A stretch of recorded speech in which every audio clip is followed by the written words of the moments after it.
Hello all MPPSC aspirants. Today we are going to take topic about unity in diversity. आज जो हम यहाँ पर नेक्स्ट टॉपिक जो हम कवर करेंगे वो आपको यहाँ पर देखने को मिलेगा विविधता में एकता कि किस तरह से जो है भारत में विविधता भी है और वो एकता को बढ़ावा देती है। उस चीज को हम यहाँ पर कवर करेंगे कि किस तरीके से जो डाइवर्स कल्चर, रिलीजन और फेस्टिवल्स, अलग अलग एथनिक डाइवर्सिटी, कास्ट की डाइवर्सिटी यहाँ पर यूनिटी को, एकता को किस तरीके से बढ़ावा देती है, उस चीज को हम यहाँ पर समझेंगे। लास्ट लेक्चर में हमने यहाँ पर पीपल ऑफ इंडिया, हम भारत के लोग या भारत के लोग वाले टॉपिक को हमने डिटेल में कवर किया था। जो सारे सोशियोलॉजी के लेक्चर्स डेडिकेटेडली प्लेलिस्ट के फॉर्म में आपको इस यूट्यूब चैनल पे देखने को मिलेंगे और आने वाले समय में ये सारे नोट्स इस टेलीग्राम ग्रुप पर अवेलेबल होंगे। आगे बढ़ेंगे टॉपिक में। यहाँ पर जो अभी हम कवर कर रहे हैं कि किस तरह से जो है विविधता भारत की एकता को बढ़ावा देती है, इस पूरे टॉपिक को हम यहाँ पर कवर करेंगे। यहाँ पर हम यूनिटी इन डाइवर्सिटी को काफ़ी डिटेल में कवर करेंगे। जो सारे के सारे नोट्स आपको टू द पॉइंट मेंस के हिसाब से जानने को मिलेंगे। सभी के सभी एस्पेक्ट्स में आपको रिलेटेबल एग्जाम्पल्स देखने को मिलेंगे जो आपके आंसर्स को और भी ज़्यादा इन्हेंस करेंगे, जस्टिफाई करेंगे। आगे बढ़ेंगे टॉपिक में। यहाँ पर हम जो विविधता में एकता की बात कर रहे हैं, यूनिटी इन डाइवर्सिटी की हम यहाँ पर जो बात कर रहे हैं, उसकी विषय सूची को यहाँ पर हम जानेंगे। तो यहाँ पर हमको जानने को मिलेगा परिचय, ऐतिहासिक संदर्भ में विविधता में एकता जो है हिस्टोरिकल कॉन्टेक्स्ट के हिसाब से किस तरीके से हमको यूनिटी इन डाइवर्सिटी यहाँ पर देखने को मिलती है। कल्चरल डाइवर्सिटी ऑफ इंडिया के बारे में हम यहाँ पर जानेंगे और यहाँ पर विविधता के बीच सामाजिक एकता वाले टॉपिक को हम अलग अलग एस्पेक्ट में यहाँ पर कवर करेंगे। विविधता में राजनीतिक एकता वाले टॉपिक को कवर करेंगे। उसके बाद हम जानेंगे कि एकता, जो विविधता में जो एकता है उसको लेकर क्या चुनौतियां हैं, यहाँ पर क्या चैलेंजेस हैं, इस चीज़ को हम यहाँ पर समझेंगे। और इस जो चैलेंजेस हैं उन सारी चीज़ों को सुधारने के लिए क्या गवर्नमेंट कर रही है, क्या इनिशिएटिव्स लिए जा रहे हैं टू स्ट्रेंथन द यूनिटी, इस चीज को यहाँ पर समझेंगे। अलग अलग थ्योरीज और पर्सपेक्टिव्स को यहाँ पर हम जानेंगे। लास्टली यहाँ पर हम कुछ केस स्टडीज को समझेंगे जो यहाँ पर रिलेटेबल एग्जांपल्स के तौर पे आपको इंडिया में देखने को मिलती है। और लास्टली हम यहाँ पर हमारे लेक्चर को कंक्लूड करेंगे, टॉपिक के निष्कर्ष पे जाएंगे, विविधता में एकता वाले टॉपिक को। आगे बढ़ेंगे टॉपिक में।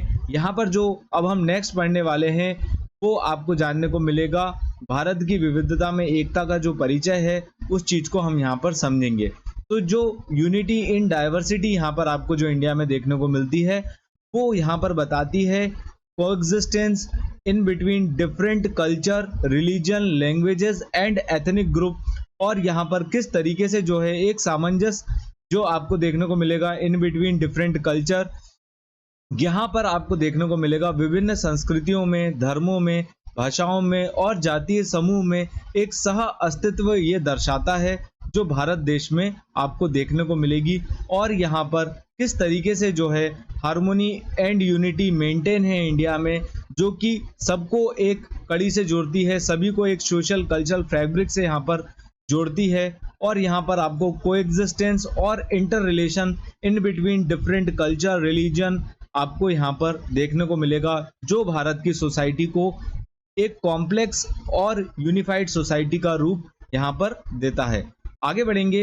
हिस्टोरिकल कॉन्टेक्स्ट के हिसाब से हम यहाँ पर टॉपिक को समझेंगे। ऐतिहासिक संदर्भ में हम यहाँ पर इस टॉपिक को समझेंगे। तो आपको देखने को मिलेगा प्राचीन काल से ही भारत में विविधता में एकता की धारणा जो है निहित रही है। यहाँ पर विभिन्न सभ्यताओं, धर्मों और भाषाओं को अपनाने का एक लंबा इतिहास हमको यहाँ पर देखने को मिलता है, जिसके उदाहरण के तौर पे हम यहाँ पर लिख सकते हैं अशोक ने अन्य धर्मों के साथ साथ बौद्ध धर्म का यहाँ पर प्रचार किया। ये चीज हम यहाँ पर एग्जाम्पल के तौर पे, उदाहरण के तौर पे लिख सकते हैं। आगे बढ़ेंगे टॉपिक में। जो अब हम नेक्स्ट कवर कर रहे हैं cultural diversity in India, Bharat में सांस्कृतिक विविधता को हम यहाँ पर जानेंगे। तो आपको अलग अलग एस्पेक्ट पे इसको समझने को मिलेगा। भाषाओं के आधार पर क्या विविधता है, धर्म के आधार पर, जातीय और नस्लीय विविधता को हम यहाँ पर समझेंगे। त्योहार और परंपराओं के आधार पर हम भारत की सांस्कृतिक विविधता को यहाँ पर जानेंगे। तो सबसे पहले हम यहाँ पर कवर कर रहे हैं on the basis of language जो डाइवर्सिटी हमको देखने को मिलती है, तो यहाँ पर भारत में टोटल 22 ऑफिशियल लैंग्वेज अभी तक हमारे कॉन्स्टिट्यूशन में रिकॉग्नाइज्ड की गई हैं, जो कि आपको 8वीं अनुसूची में भारत के संविधान में देखने को मिलती है। यहाँ पर 100 से ज़्यादा बोलियां हमको भारत में देखने को मिलती है, जो कि भाषाई आधार पर सांस्कृतिक विविधता को दर्शाती है। यहाँ पर आपको देखने को मिलेगा विभिन्न भाषाओं के बाद भी यहाँ पर आपको म्यूचुअल रिस्पेक्ट और प्राइड देखने को मिलता है अमंग द कम्युनिटीज। इसके एग्जाम्पल के तौर पे हम यहाँ पर हिंदी, तमिल और बंगाली भाषा को लिख सकते हैं। आगे बढ़ेंगे कल्चरल डाइवर्सिटी इन इंडिया के अंदर हम जो नेक्स्ट एस्पेक्ट कवर कर रहे हैं, धर्म के आधार पर, रिलीजन के आधार पर हम इस डाइवर्सिटी को समझेंगे। तो भारत का कोई भी नेशनल रिलीजन नहीं है। इंडिया जो है धर्मनिरपेक्ष सेक्युलर स्टेट के फॉर्म में आपको देखने को मिलता है, जहां पर जो मेजर रिलीजन के फॉर्म में आपको हिंदुइज्म, इस्लाम, क्रिश्चियनिटी, सिखिज्म, बुद्धिज्म और जैनिज्म जैसे रिलीजन कोएग्जिस्टेंसली रहते हुए यहाँ पर आपको देखने को मिलते हैं। यहाँ पर डाइवर्सिटी के साथ साथ इंडिया में सेक्युलर फ्रेमवर्क हमको देखने को मिलता है। यहाँ पर जो रिलीजियस साइट्स हैं, जैसे वाराणसी हिंदुइज्म को शो करती है, अजमेर इस्लाम को, और यहाँ पर अमृतसर जो है सिखिज्म को दर्शाता है। आगे बढ़ेंगे, जो नेक्स्ट हम यहाँ पर कवर कर रहे हैं जातीय और नस्लीय विविधता को हम यहाँ पर जानेंगे। तो इंडिया में आपको एथनिक ग्रुप के फॉर्म में द्राविडियंस, आर्यंस, मंगोलॉइड्स और ऑस्ट्रेलॉइड्स देखने को मिलेंगे, जो यहाँ पर डाइवर्सिटी को दर्शाते हैं in the form of features, custom, tradition across the region. इसके एग्जाम्पल के तौर पे हमको यहाँ पर नागास जो कि मंगोलॉइड हैं और तमिल्स जो कि द्राविडियन को शो करते हैं, हमको जानने को मिलता है। आगे बढ़ेंगे, फेस्टिवल्स एंड ट्रेडिशंस, त्योहार और परंपराओं के आधार पर हम इस टॉपिक को समझेंगे। तो यहाँ पर जो त्योहार हैं जैसे ईद, दिवाली, क्रिसमस और गुरु पर्व यहाँ पर बताते हैं Confluence of different culture and tradition, और यहाँ पर ये सिंबलाइज करते हैं, यहाँ पर ये एकता के प्रतीक के फॉर्म में हमको देखने को मिलते हैं। इसके एग्जाम्पल के तौर पे हम यहाँ पर दिवाली जो कि हिंदू धर्म का फेस्टिवल है, ईद मुस्लिम धर्म का और क्रिसमस क्रिश्चियन धर्म का हमको देखने को मिलता है। आगे बढ़ेंगे, जो नेक्स्ट हम टॉपिक को कवर करने वाले हैं वो विविधता के बीच सामाजिक एकता वाले टॉपिक को हम यहाँ पर नेक्स्ट कवर करेंगे। तो आपको जानने को मिलेगा सोशल यूनिटी एमडिस्ट डाइवर्सिटी हम यहाँ पर कवर कर रहे हैं। इसके अंदर जो हम 3 एस्पेक्ट में कवर करेंगे, परिवार और रिश्तेदारी के फॉर्म में यहाँ पर जातीय व्यवस्था को समझेंगे और आर्थिक संबंध यहाँ पर जानेंगे कि किस तरह से जो है विविधता के बीच सामाजिक एकता को बढ़ावा दिया जा रहा है, वो किस तरीके से भारत में निहित है, इस चीज को हम यहाँ पर जानेंगे। आगे बढ़ेंगे, तो यहाँ पर आपको देखने को मिलेगा डाइवर्स कल्चर के बाद यहाँ पर जो डाइवर्स फैमिली स्ट्रक्चर हमको देखने को मिलता है, जो नातेदारी के पैटर्न आपको पूरे इंडिया में देखने को मिलेंगे, वो सभी धर्म, कस्टम, रिलीजन में अलग अलग आपको देखने को मिलेंगे। लेकिन यहाँ पर family as a social institution, यहाँ पर जो परिवार है वो एक सोशल यूनिटी के फॉर्म में आपको देखने को मिलता है, जो कि integral part of Indian society के फॉर्म में यहाँ पर हमको देखने को मिलता है। जिसके एग्जाम्पल के तौर पे हम यहाँ पर लिख सकते हैं joint family in north India और नायर मैट्रिलिनी इन केरला, यहाँ पर हम लिख सकते हैं। आगे बढ़ेंगे टॉपिक में, जातीय व्यवस्था के हिसाब से हम इस चीज को समझेंगे, कास्ट सिस्टम के हिसाब से हम इस चीज को जानेंगे। तो ये जो कास्ट सिस्टम है ये आपको एक सोशल हायरार्की के रूप में एंशिएंट इंडिया से इवॉल्व होता हुआ दिखता है, जो आज भी हमको देखने को मिलता है। लेकिन कुछ रिफॉर्म मूवमेंट्स यहाँ पर चलाए गए जो इंटरकास्ट मैरिज को यहाँ पर बढ़ावा देते हैं। यहाँ पर जैसे कि सोशल रिफॉर्मर जैसे B.R. अम्बेडकर जी, महात्मा गांधी जी ने यहाँ पर दलित राइट मूवमेंट्स को आगे बढ़ाया। आगे बढ़ेंगे टॉपिक में, यहाँ पर जो अब हम नेक्स्ट कवर करने वाले हैं इकोनॉमिक टाइज के हिसाब से, यहाँ पर आर्थिक संबंध के हिसाब से हम विविधता के बीच सामाजिक एकता को समझेंगे। तो जो आर्थिक संबंध हैं यहाँ पर आपको देखने को मिलेगा, चाहे वो कृषि हो, औद्योगिक हो और या सर्विस सेक्टर हो, यहाँ पर सभी क्षेत्रों में सभी लोग आपस में मिलजुल कर जो है आर्थिक रूप से एक दूसरे को प्रभाव करते हैं। यहाँ पर आपको एक दूसरे के साथ ये इंटरलिंक देखने को मिलेंगे थ्रू ट्रेड, कॉमर्स और लेबर माइग्रेशन के रूप में, जिसके एग्जाम्पल के रूप में आप यहाँ पर Mumbai as a financial hub लिख सकते हैं। लेकिन अगर आप इसको एमपी के पॉइंट ऑफ व्यू से लिखेंगे, अगर आप यहाँ पर एमपी का एग्जाम्पल लिखेंगे जैसे कि इंदौर, भोपाल, तो काफ़ी ज़्यादा इफेक्टिव यहाँ पर आपका आंसर हो जाएगा। आगे बढ़ेंगे टॉपिक में। यहाँ पर जो हम नेक्स्ट एस्पेक्ट को कवर करने वाले हैं वो पॉलिटिकल यूनिटी इन डाइवर्सिटी के फॉर्म में हम यहाँ पर जानेंगे कि किस तरह से जो है यूनिटी मेंटेन कर रहे हैं इंडिया में इतनी ज़्यादा डाइवर्सिटी होने के बावजूद। तो यहाँ पर आपको जानने को मिलेगा इंडियन कॉन्स्टिट्यूशन और फेडरल स्ट्रक्चर के पॉइंट ऑफ व्यू से समझेंगे, नेशनल सिंबल्स को यहाँ पर हम समझेंगे कि किस तरह से ये पॉलिटिकल यूनिटी को भारत में आगे बढ़ाते हैं। नेशनल कॉन्स्टिट्यूशन, यहाँ पर इंडियन कॉन्स्टिट्यूशन की बात करेंगे तो आपको देखने को मिलेगा कि इंडियन कॉन्स्टिट्यूशन यहाँ पर डाइवर्सिटी में यूनिटी को आगे बढ़ा रहा है। ये यहाँ पर इंश्योर कर रहा है इक्वलिटी को, लिबर्टी को और फ्रेटर्निटी को अमंग ऑल द सिटीजन्स। यहाँ पर सेफगार्ड प्रोवाइड कर रहा है ये माइनॉरिटी राइट्स को, और यहाँ पर प्रमोट कर रहा है ये सोशल जस्टिस को, जिसके एग्जाम्पल के तौर पे हम यहाँ पर आर्टिकल 14 को लिख सकते हैं, इक्वलिटी बिफोर द लॉ। आगे बढ़ेंगे फेडरल स्ट्रक्चर के पॉइंट ऑफ व्यू से हम यहाँ पर जानेंगे विविधता में राजनीतिक एकता किस तरह से जो है भारत में आगे बढ़ रही है। तो यहाँ पर आपको जानने को मिलेगा इंडिया में जो फेडरल स्ट्रक्चर है वहाँ पर स्टेट्स को ऑटोनॉमी प्रोवाइड करके रखी है, और यहाँ पर मेंटेन किया हुआ है सेंट्रल गवर्नमेंट को एक स्ट्रॉन्ग पावर सेंट्रल गवर्नमेंट में हमको यहाँ पर देखने को मिलती है। यहाँ पर बैलेंस किया है रीजनल एस्पिरेशंस को एंड नेशनल यूनिटी को, जिसके एग्जाम्पल के तौर पे आपको स्टेट रीऑर्गेनाइजेशन एक्ट 1956 में देखने को मिल जाएगा। आगे बढ़ेंगे नेशनल सिंबल्स के हिसाब से हम यहाँ पर समझेंगे तो आपको जानने को मिलेगा कि इंडिया का एक नेशनल फ्लैग है, नेशनल एंथम है, नेशनल एम्बलम है, जो कि यहाँ पर सेंस ऑफ यूनिटी को आगे बढ़ाता है अमंग द डाइवर्स ग्रुप, जिसके एग्जाम्पल के तौर पे हम यहाँ पर नेशनल एंथम या तिरंगा या नेशनल फ्लैग यहाँ पर हम लिख सकते हैं। आगे बढ़ेंगे टॉपिक में। यहाँ पर जो हम नेक्स्ट टॉपिक को कवर करने वाले हैं, challenges to unity in Indian diversity, इस चीज़ को हम यहाँ पर समझेंगे। विविधता में एकता को जो चुनौतियाँ आपको देखने को मिलती हैं उस चीज़ को हम यहाँ पर कवर करेंगे। क्षेत्रवाद और सांप्रदायिकता, जातीय आधारित संघर्ष के फॉर्म में हम इस चीज़ को कवर करेंगे। यहाँ पर हम जानेंगे किस तरह से जो है रीजनलिज्म एक चैलेंज बना हुआ है, कम्युनलिज्म, कास्ट बेस्ड कॉन्फ्लिक्ट और लैंग्वेज बेस्ड कॉन्फ्लिक्ट यहाँ पर एक चैलेंज के फॉर्म में देखने को मिलते हैं, जो यूनिटी को यहाँ पर हैम्पर करते हैं इंडिया की, उस चीज़ को हम यहाँ पर जानेंगे। तो रीजनलिज्म जो है, रीजनल एस्पायरेशन, जो कि लिंग्विस्टिक और कल्चरल प्राइड के फॉर्म में हमको देखने को मिलती है, और यहाँ पर ये कॉन्फ्लिक्ट होते हुए देखने को मिलेंगे, जो यहाँ पर स्टेट, सेपरेट स्टेट और रीजनल ऑटोनॉमी की ये मांग करते हैं, जिसके एग्जाम्पल के तौर पे हम यहाँ पर तेलंगाना मूवमेंट या गोरखालैंड मूवमेंट यहाँ पर लिख सकते हैं।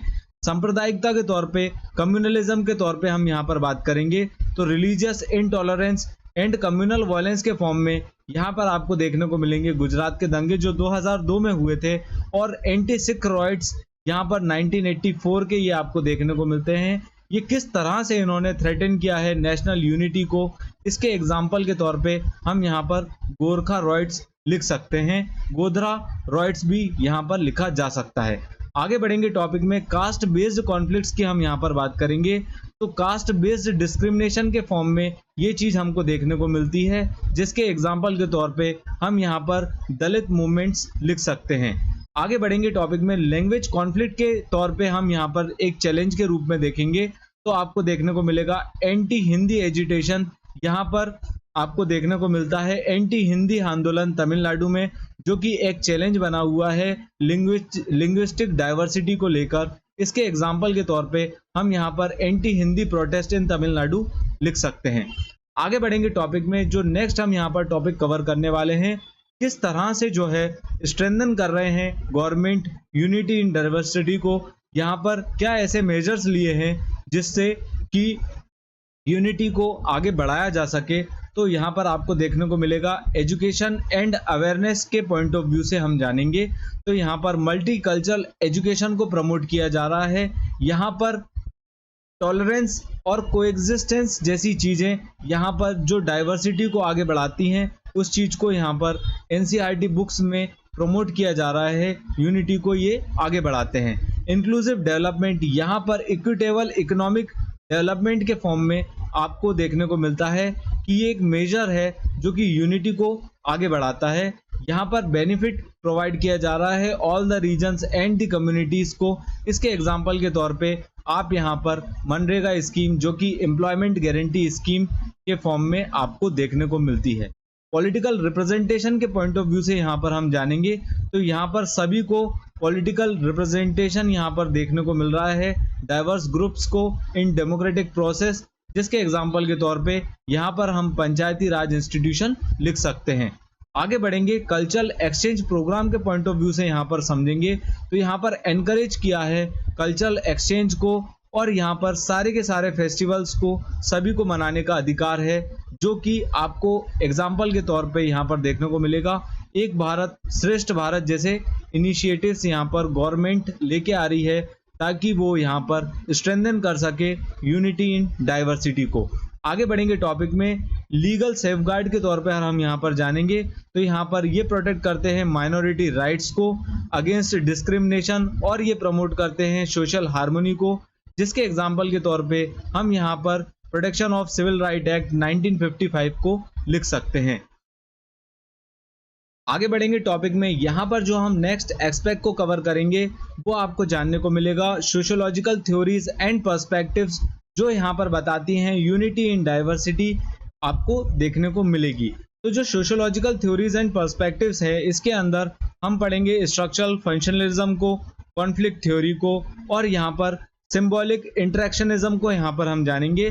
पहले जो हम कवर कर रहे हैं स्ट्रक्चरल फंक्शनलिज्म को, यहाँ पर आपको जानने को मिलेगा कि किस तरह से जो है डाइवर्सिटी को मेंटेन किया जा रहा है इंडियन सोसाइटी में, और यहाँ पर जो हमारे सोशल इंस्टीट्यूशंस हैं जैसे फैमिली, एजुकेशन और रिलीजन, इनका क्या रोल है यहाँ पर मेंटेन करने में सोशल ऑर्डर को और सामाजिक एकता को, जो कि सोशल कोहेशन के फॉर्म में यहाँ पर आपको देखने को मिलती है। जिसके एग्जाम्पल के तौर पे हम यहाँ पर लिख सकते हैं सर्वधर्म एक समान, या रिलीजन प्रोमोट्स कोहेशन।